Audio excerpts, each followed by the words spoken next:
Welcome back to Fox News Rising. We are live on the Blue Max Terrace for Tuesdays with Troy, our very own master chef, Chef Troy, doing everything positively pumpkin this morning. Positively pumpkin. It's the great pumpkin, Chef Troy. That was my theme on the website. So if you go to foxchart.com, click on the Rising tab, you get all these recipes and a lot more. But we don't have to wait forever like they did on Peanuts for the great pumpkin. Exactly. No, it's here.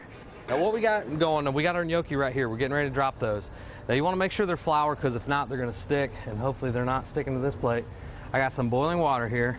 Now basically we're just going to cook these. They don't take very long. They're going to cook just long enough till they start to float.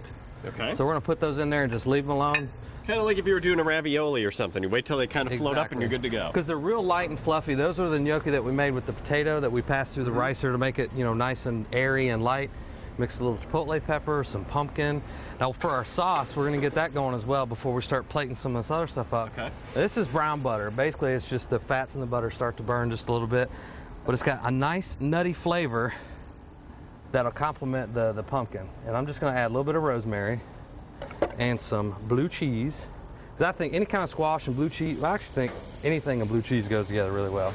Love grows where my rosemary goes.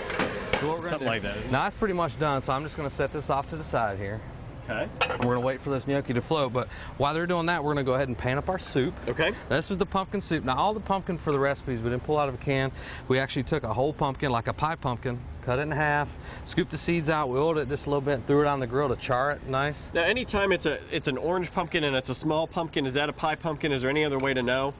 Well, I don't think it's actually a species. It's the size. Okay, so it's all by size. Exactly. Got and it. these, you know, about 1.5 to 2 pounds. But what I did was we put them on the top rack of the grill. You can do them in the oven and roast them till the flesh is nice and soft. And you can scoop it out. And if you want to, you can puree it.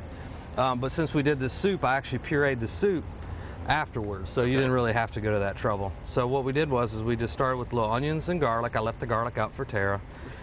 We started actually with bacon grease. We're gonna go over here and garnish. You can stay right there. Turn around here. So we saved the bowl actually just as a little garnish there, or garnish, a little just kind of a little festive thing. So some of them won't, not all of them will do that. Because if the flesh of the pumpkin isn't very sturdy, they'll just kind of disintegrate. Gotcha. And you can tell here that this is very sturdy. So I just put a little goat cheese, some pumpkin seeds in there, and of course some bacon. Look at that right there. And you can adjust the salt, seasoning as you like, you know, because the vegetable stock or the chicken stock you use is going to have a little salt in it. So if you need more salt, throw some more salt on it. But I just thought that was kind of a cool little deal. That's a very cool presentation. I didn't mean to take your soup. Here. No, it's okay. No, here, you take that. Okay. All right, now, this was our grill roasted pumpkin pie. And basically we just used a pre-made pie shell that you kind of par bake in the oven, just so it's done.